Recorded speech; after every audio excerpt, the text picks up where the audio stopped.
on this edition of Sightings. In October of 1967, something strange crashed into the water at Shag Harbor, Nova Scotia. There's more than we know about, or will ever know about. Now, almost 30 years later, Sightings mounts a salvage operation to search for answers. As the death toll mounts, many Hawaiians are saying it's the gods themselves who are trying to stop the island's newest freeway. The spirits are angry and they take it out on humans. And I believe we'll see many, many accidents and disasters in that freeway. The paranormal activity in this house has forced its residents to flee in terror. In all fairness, I could not leave those families there in that house. And was it a miracle that helped this fireman keep his cool in a blazing inferno?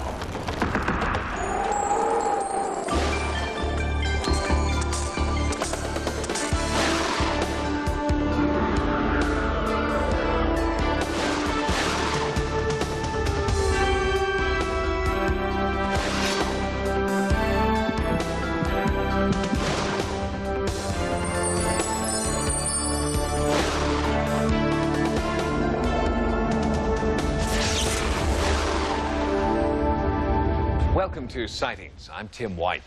Recently, Sightings brought you the story of an apparent UFO crash in Shag Harbor, Nova Scotia in southeastern Canada. A significant government paper trail reveals startling evidence that there may be extraterrestrial debris hidden at the bottom of the shallow harbor. With Canadian investigator Chris Stiles, Sightings is launching its first UFO recovery operation.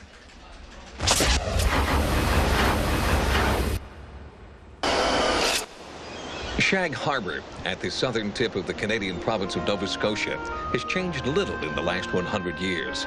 Generation after generation here have earned their living from the sea, hauling lobster and cod out of the icy waters of the Atlantic Ocean.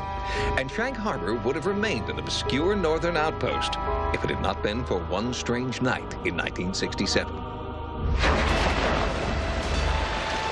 There was a bright light, an enormous crash, and an unprecedented joint mobilization of Canadian and American government forces. Exactly what hit the water in Shag Harbor, I'm not sure of. But whatever it was tracked for a great distance. It was in trouble.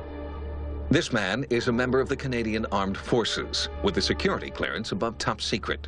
He was part of the original Shag Harbor strike force and spoke exclusively with Sightings about what the military knew. It had entered the high atmosphere over in northeastern Siberia. I was told that it hit the water, crash landed, and had actually moved underwater. This thing was not only aerodynamic, but hydrodynamic also. It had the capacity to travel in two mediums. Many saw it from a distance. It was a moonless night, and they weren't quite sure what it was they were seeing, but all were sure that indeed a large object had dropped out of the sky and hit the surface of the water. UFO investigator Chris Stiles has spent several years tracking the Shag Harbor paper trail and interviewing eyewitnesses, including Lawrence Smith, the captain of the first civilian boat to arrive at the crash site. Smith remembers seeing a strange, thick foam floating above where the UFO sank. Maybe the military is hiding something that they don't want us to know about. I don't believe that they want to talk about it. There's more than we know about, or will ever know about. Stiles' relentless pursuit of information recently turned up new proof that American interest in the Shag Harbor UFO investigation extended to the highest levels of the U.S. military. One interesting document on Shag Harbor that's recently come to our attention is the APRO document. APRO, which is an acronym for the Aerial Phenomena Research Organization, says quite clearly that at the time of the Shag Harbor event, there was a U.S. air photo reconnaissance mission in the area at high altitude. An hour later, after the event, we have a strategic air command operation in the area. According to members of the Canadian military who wish to remain anonymous, the UFO was amphibious. After crashing into the waters of Shag Harbor, the craft continued to move underwater toward a top-secret military installation off Government Point in Shelburne. It touched off a major security alert. Near where the UFO had moved, there was a top-secret listening post for submarine detection, part of a net. This thing almost moved over top of their cable. This object was resting on what is known as the MAD grid. That's an acronym which stands for Magnetic Anomaly Detection. part of the base's function. Certainly, one can imagine the concerns ran high during this period to find that an unknown object was literally a few miles from the location of this base, which was tasked with such an important job in North American defense. Substantiation of the claim that the UFO did not sink in Shag Harbor can also be found in the APRO document.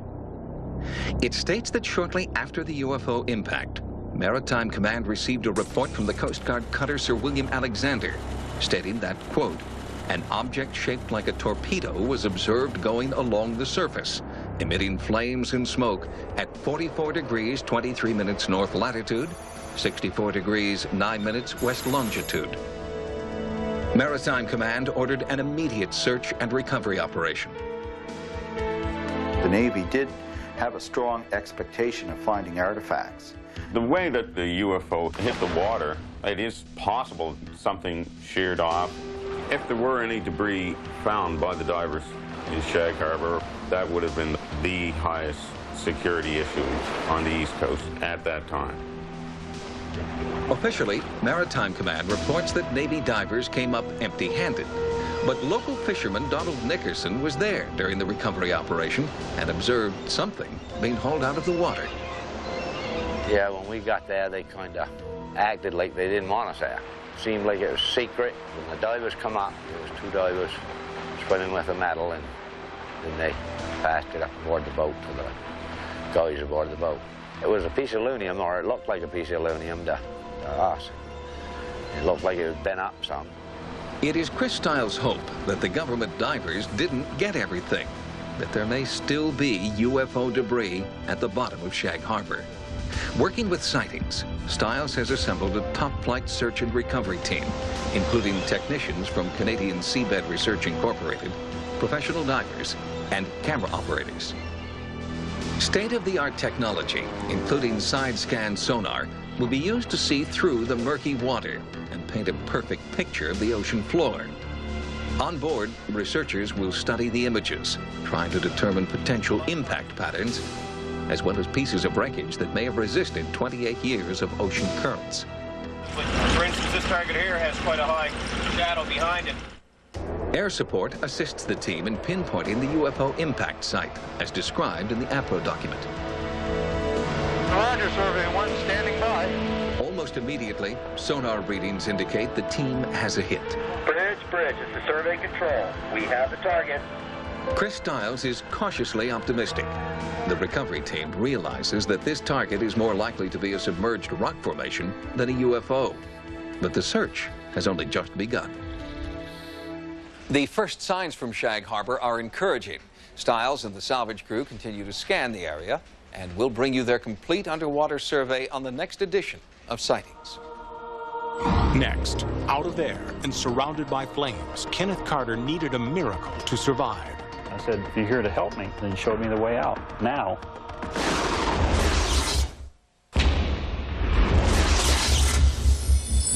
Few letters from Sightings viewers have touched us the way that Kenny Carter's letter did. He wrote to us about a deeply personal encounter with the supernatural. I was a firefighter, Kenny's letter begins. During the first few years, I never really came close to death, although some of the guys did. Then, in 1970, death called me.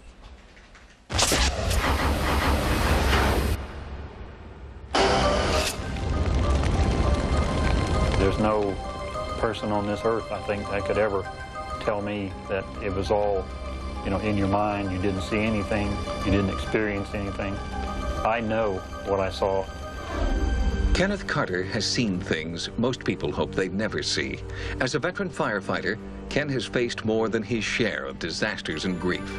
He has also faced death, an experience that continues to haunt him even after more than 25 years. I was at a point where this was probably gonna, be my last fire. I was probably gonna die.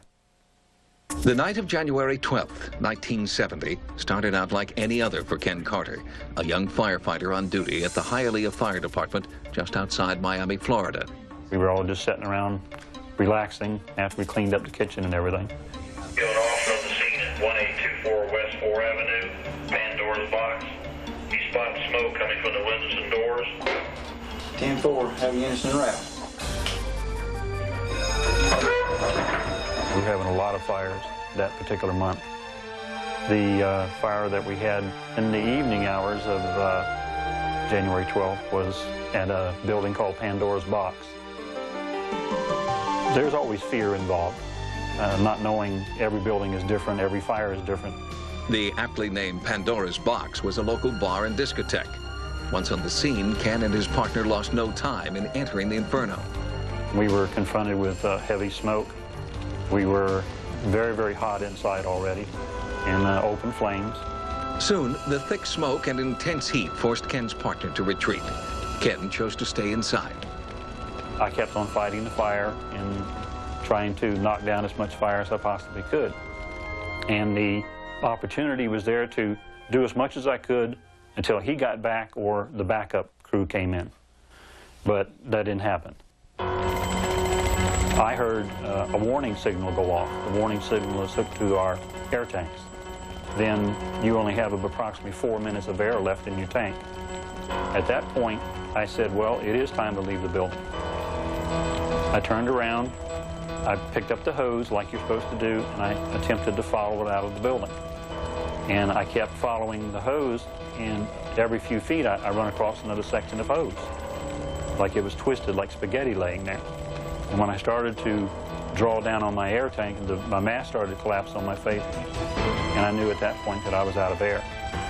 So I removed my mask and was confused. I started to become disoriented. I realized that I was going to have to do something very, very drastic or very, very lucky to get out of this building. I knew that I couldn't follow the hose out. I saw no lights that I could, orientate myself to get out of the building. And this is when I decided, well, maybe this is it for me. Maybe this is my final fire. Maybe this is when I meet my last alarm. I was starting to cough and gag. What I decided to do at that point was just settle up my life, I guess. And I knelt down and I asked for some type of divine intervention. Across the room, I just saw something out of the corner of my eye.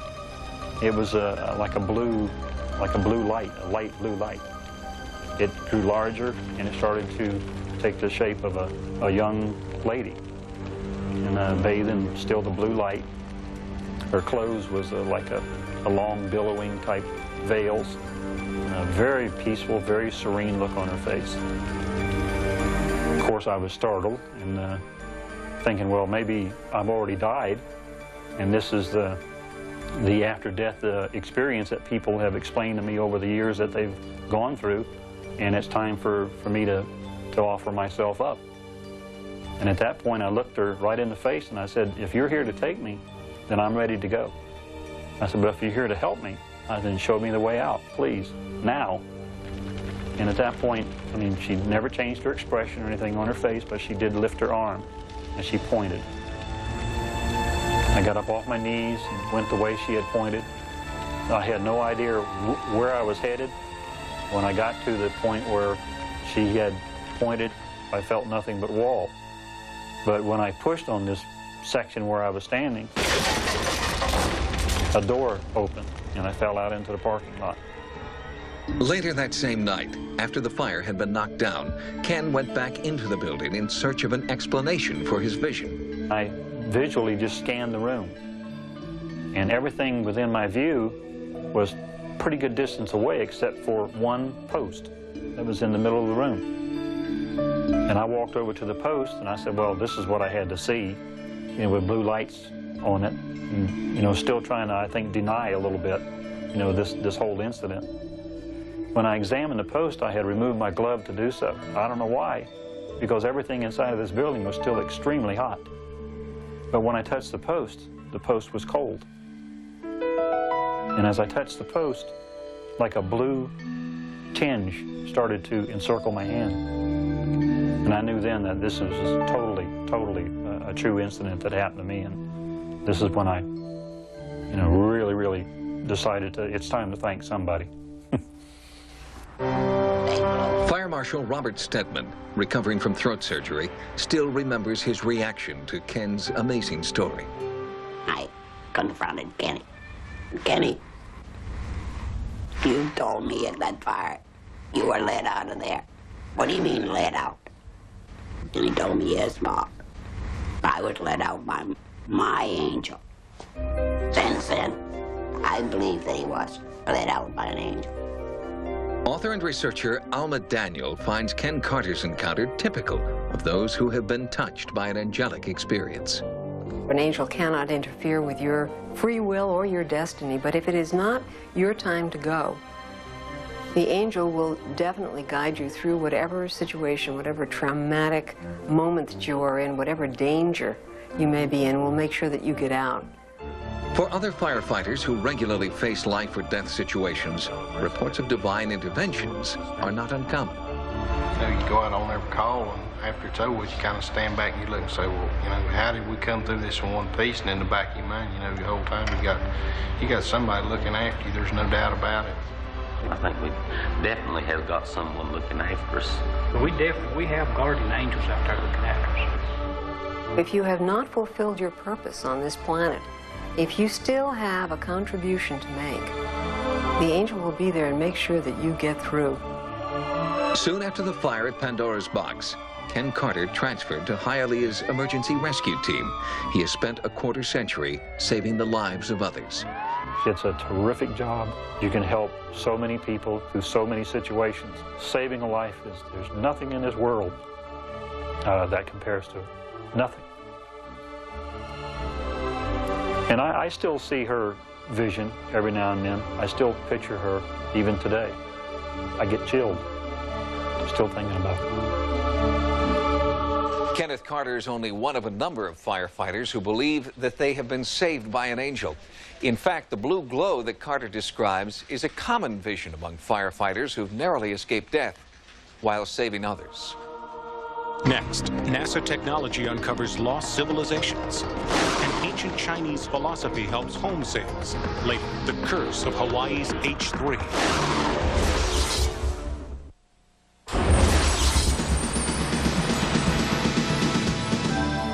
Here are some of the stories Sightings is following in the news. The southwest corner of the Arabian Peninsula is so devoid of life it's called the Empty Quarter. Well, now satellite imaging from NASA has found a city in the Empty Quarter, unseen for 2,000 years. In Oman, the city of Ubar was known only through ancient legend and fable, until NASA imaging radar proved that this was one mythical city that was not a myth. Ubar was uncovered 4 years ago by amateur archaeologist Nicholas Clapp. We started out with the Space Shuttle on the Space Shuttle Challenger in October 1984, and we had 2 passes over our site that actually gave us the very first map of the area. Lawrence of Arabia called Ubar the Atlantis of the sands, a lost city that could never be found. But in 1991, ancient caravan roads were detected in these satellite photographs, and all roads led to Ubar. All of a sudden we realized that what we saw on the surface was just the tip of the iceberg, that there was a large fortress with 9 towers, and 3,000 years ago it would have been a pretty significant outpost of civilization. While brand new radar imaging of the oceans has failed to turn up Atlantis yet, several other mythical cities on land have been discovered. It's making a real dent in Central American archaeology, where it cuts all the way through the foliage, and you can see what's down in ground level. And there's some real abiding myths out there. Obviously Sodom and Gomorrah, there's 3 or 4 Islamic myths, and I think sooner or later things like that are going to be solved.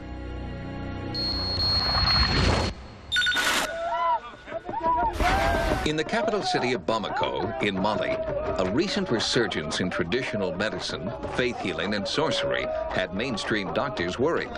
But now, a study by the government's health department has found that many ancient herbal cures are as good as, if not superior to, imported Western medicines. 80% of Mali's 10 million people rely on leaves, roots, and ritual to successfully treat coughs and colds, ulcers, and even malaria. And at the same time, many Malis are also rediscovering the ancient African tradition of juju, in which sacred animal parts are solemnly administered to patients complaining of everything from heart ailments to an unsatisfactory love life. Studies done here could mean that the medicine of the future will include not only herbs, but desiccated bird parts, mammal urine, and lizard blood.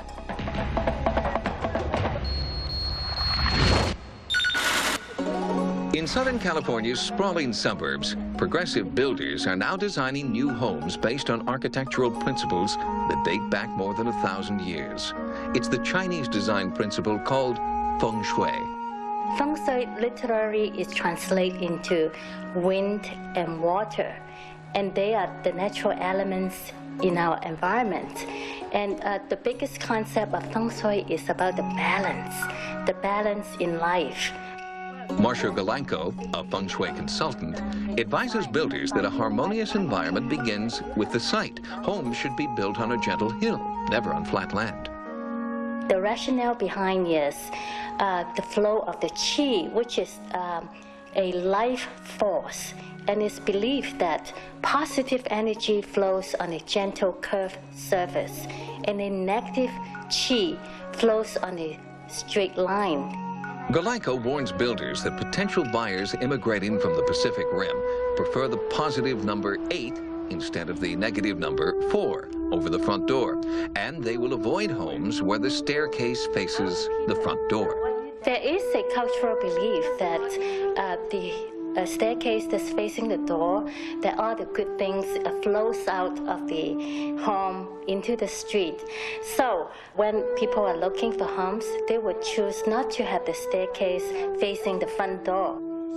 Although most builders who consult with Galanko are looking initially for ways to increase home sales in Asian communities, they are finding that the application of ancient feng shui principles is benefiting home sales in all areas. When we first started this design process, the whole concept of feng shui was unconventional to us. We maybe questioned a little bit, but once we incorporated in the design, we had very positive comments about our homes, and our home sales have picked up.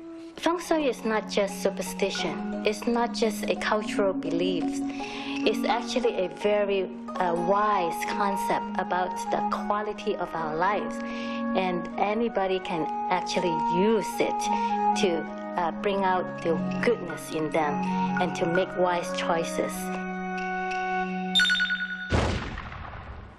We'll have more stories from the news next time. Now, here's what's coming up on Sightings. There's trouble in paradise as deadly accidents plague Hawaii's haunted highway. The Hawaiian gods have a way of taking care of their own. Is the Roswell autopsy footage a hoax? Later, fallout from the so-called alien autopsy film.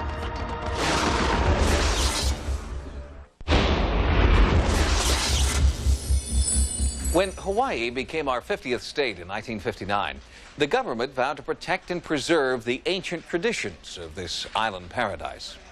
But time, a population boom, and the inexorable march of commerce are changing the face of Hawaii and its culture. And this, say many Hawaiians, has made the gods very angry. Carla Wohl reports.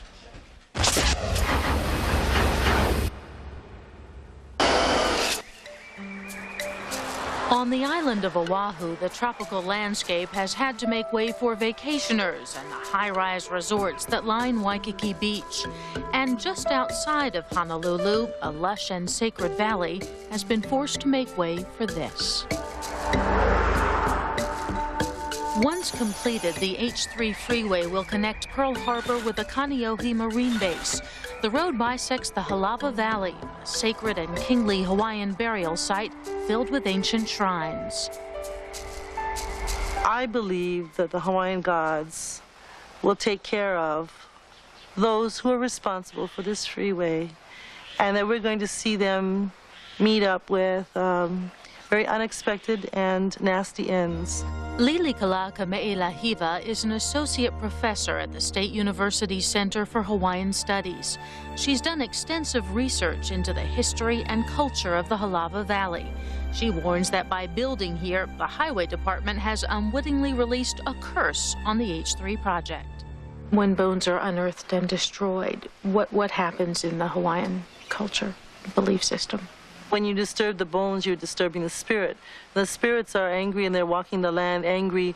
Then they take it out on humans. And I believe we'll see many, many accidents and disasters in that freeway. We've already seen quite a number of freak accidents that have happened with the construction of the freeway. In fact, Interstate H3 has been plagued by disaster. 20 years behind schedule and almost $1 billion over budget, critics charge the highway is the greatest boondoggle in the state's history. 2 construction workers have died working on H3, and there are numerous reports of freak accidents, equipment failures, and haunting apparitions. It was in 1992 that archaeologists surveying the area for the State Highway Department discovered several ancient sites of rare and powerful significance. Earl Neller is a state archaeologist and cultural historian studying the Halava Valley. How significant are the sites that the highway is cutting through? The valley that was chosen for the project is probably the valley with the most sites. And not only did it have a lot of sites, the archaeological sites in Halava are quite unusual. One of the most important sites is this women's shrine called a heiau. These rocks and stone terraces are sacred to the people of Hawaii because it is here, legend says, that Hawaii's Earth Mother was born.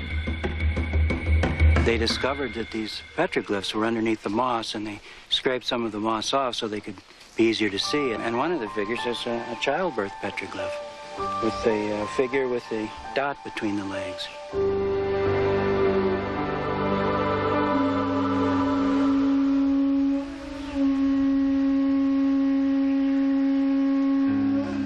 It is the women of Hawaii who are protesting most strongly against what they perceive as the desecration of a holy place.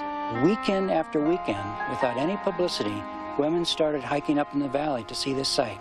They wanted to find out what it was all about. I traveled to the site with several Hawaiian women and asked them about the supernatural forces at work here. It brings the people that are supposed to be here, you know, sometimes even against their will. The people that are supposed to be here, they're supposed to take care of this place, they just have to do it. You feel that you're called here? Yeah. I think that all of us who come here and take care of this place are called here. Laulani is one of many young Hawaiians who feel that in order to protect and preserve the old ways, they must protect and preserve the valley.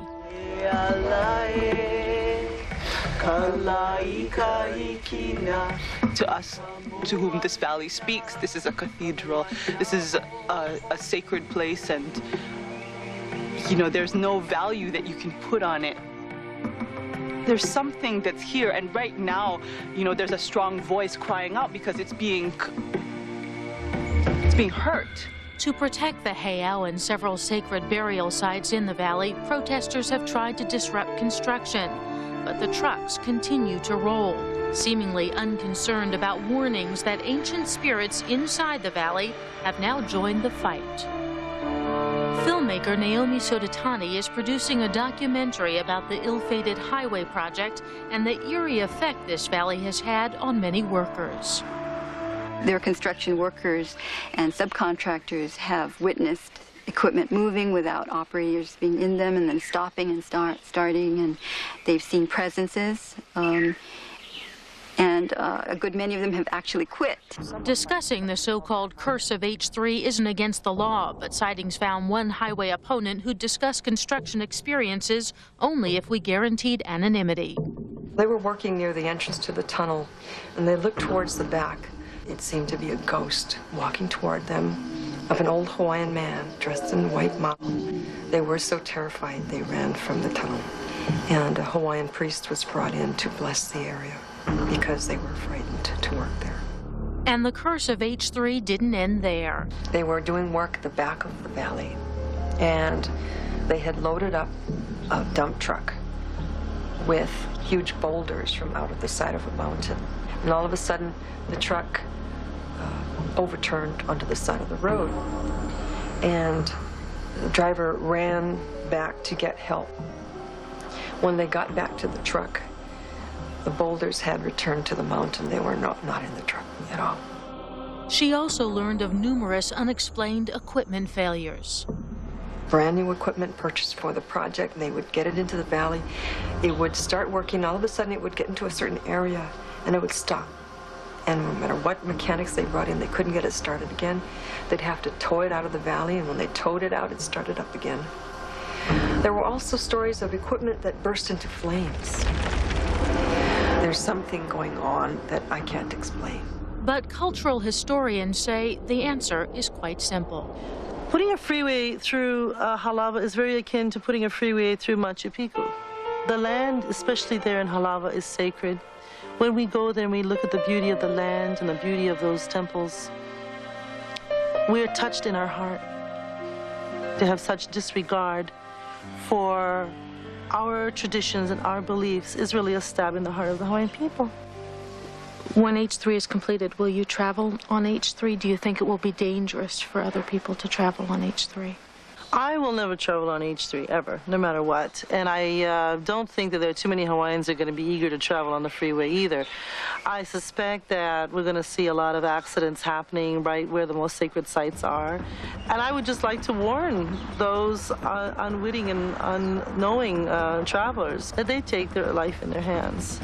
And that's because the Hawaiian gods have a way of taking care of their own.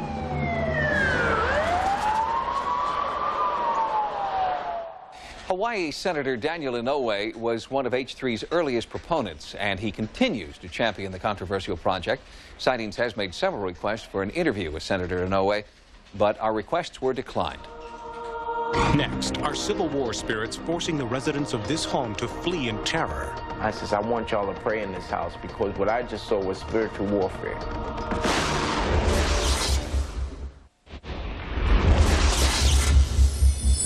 3 years ago, Jean Davis and her son, Gary McCoy, decided to open their hearts and their Atlanta home to women in need. And until recently, Jean and Gary were able to provide shelter and job training for dozens of homeless women. But now that's all changed. There's an unwelcome visitor in the house, a visitor they believe is not of this world.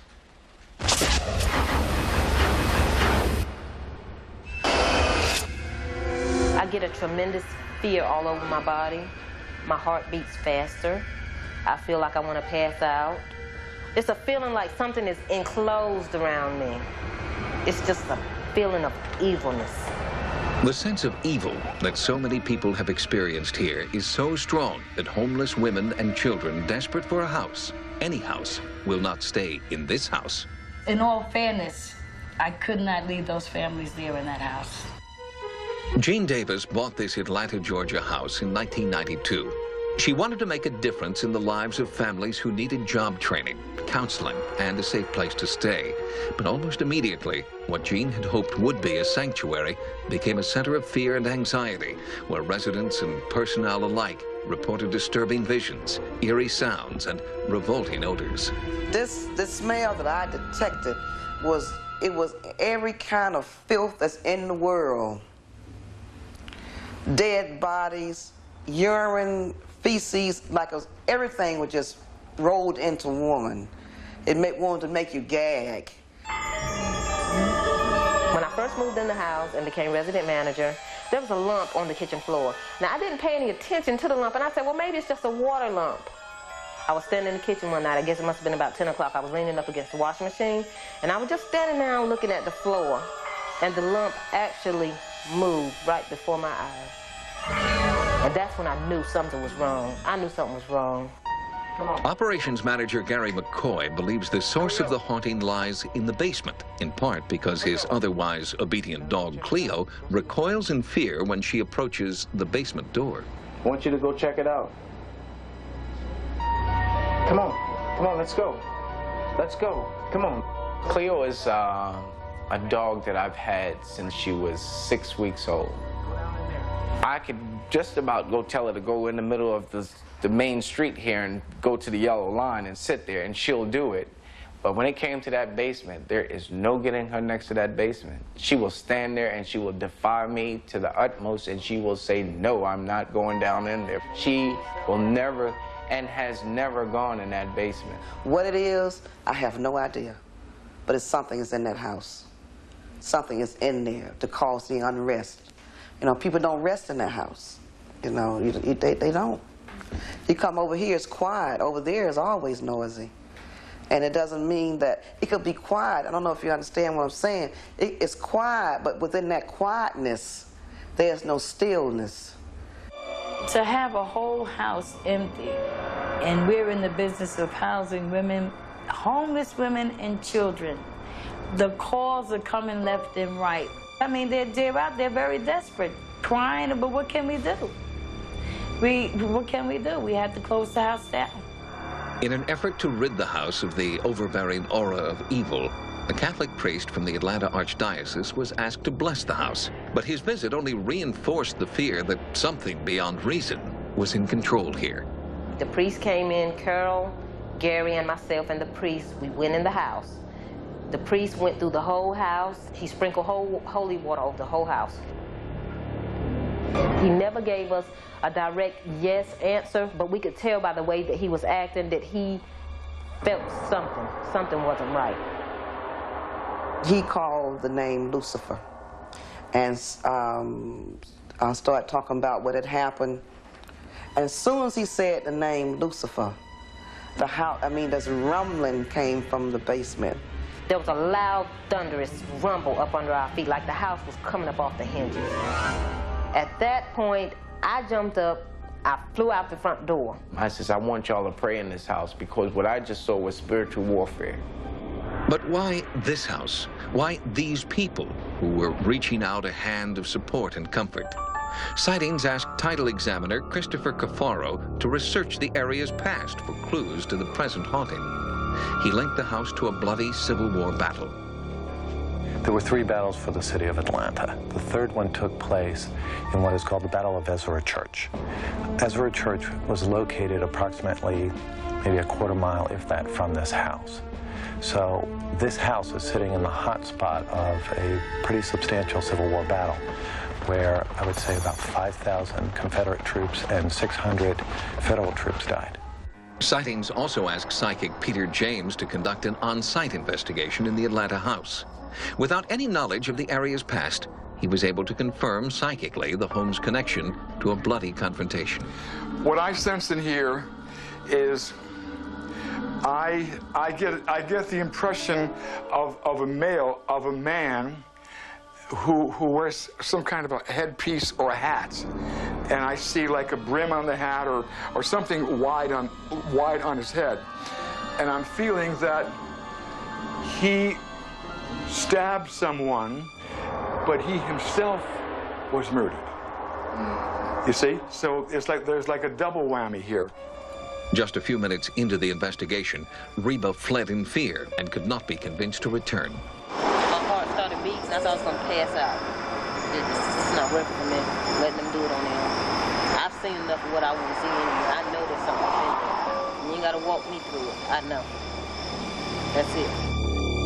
While Reba waited outside, Peter led the remaining staff into the basement. This was the source of the haunting, he told them. Okay, here, cold spot. Feel this. Come on, put your hand through here. Feel it, look, feel it. Peter felt that the spirit was feeding on their collective fear. To make the haunting go away, the group would have to confront the supernatural force. There are loving souls that need to occupy this house. Your presence is no longer welcome here. Be gone now! After the session, the group members were hopeful but somewhat skeptical until Cleo did something she'd never done before. Where are they, like, see, I mean, she's even this close. Whatever it was, it's on its way out or it's already gone, because knowing the way she acted in the past and never even wanting to go near the door to the basement and having gone as far as she did gives me some type of comfort. I have a great sense that this house will once again experience peace and peaceful living. Although Peter James believes he has successfully purged the shelter of its evil spirits, many women who stayed there since our investigation continue to feel uneasy in the home. For that reason, the owners have decided to convert it to a men's shelter and transfer the women to a different location. Next, Sightings viewers go on air and online to speak out on the alien autopsy film. So I think there's probably covering up somewhere. The Sightings online site continues to offer viewers a unique opportunity to download information and images and to dialogue with people nationwide on paranormal topics. Recently, we initiated our largest live chat forum ever. And not surprisingly, the one topic on everyone's mind was the Roswell autopsy film. Fact or fiction? Paranormal breakthrough or elaborate hoax? The Roswell autopsy film has generated a public debate unequaled since the original saucer report nearly 50 years ago. And after Sightings' original report on the film, where a majority of experts expressed disdain for the authenticity of the footage, viewer response was immediate and not altogether favorable. The feeling of respect and integrity towards Sightings that my friends and I have held has been destroyed by your obvious cover-up and disinformation campaign concerning the alien autopsy. Most viewers took advantage of Sightings' online site. In fact, in the weeks after the report, there was a 50% increase in email messages. The film is clearly 1947 vintage. The shots were not always filmed from the best angle because this was not a movie set, but an autopsy lab. You were totally slanted to it being a fake and made it sound like no expert believes it is real. That just isn't true. Due to the overwhelming response, Sightings conducted an online survey and posed the question, do you believe the film of the Roswell autopsy is real? 74% of viewers responded yes. Is the Roswell autopsy footage a hoax? We're exploring that question right now with Rob Morheim, segment producer with the TV magazine show Sightings. We responded to viewer concern about our take on the autopsy film by initiating a live, unrehearsed open forum, on air and online simultaneously. Appearing on Michael Corbin's weekly network radio program, The Paranet Continuum, Sightings was also plugged into a chat session on America Online. Did you want to believe that this was true? Not necessarily. I like to think I have an open mind. I don't think there's been really enough evidence, so I think there's probably covering up somewhere. The opportunity to dialogue about the Roswell autopsy film, as well as the controversy surrounding it, continues. And Sightings will continue to bring you the considered opinions of experts on every side of the issue, because the best way to get to the truth of any issue is to explore the evidence in an open, educated forum. While many Sightings viewers disagreed with our cautious approach about the Roswell autopsy film, it was your comments on the internet and in phone calls and letters that prompted us to expand the original investigation. We hope that you'll continue to communicate with us on any and all paranormal topics that you'd like to see on Sightings. From Paramount Home Video, 3 special editions of Sightings. The UFO Report, the Ghost Report, and the Psychic Experience are $14.95 each. Suggested retail price wherever videos are sold, or by calling 1-800-555-9752. Until next time, remember, no mystery is closed to an open mind. For Sightings, I'm Tim White.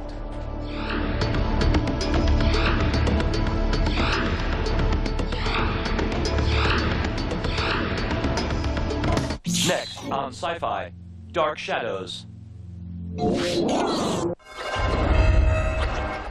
A good reporter distills information into news. Journalists bring about change.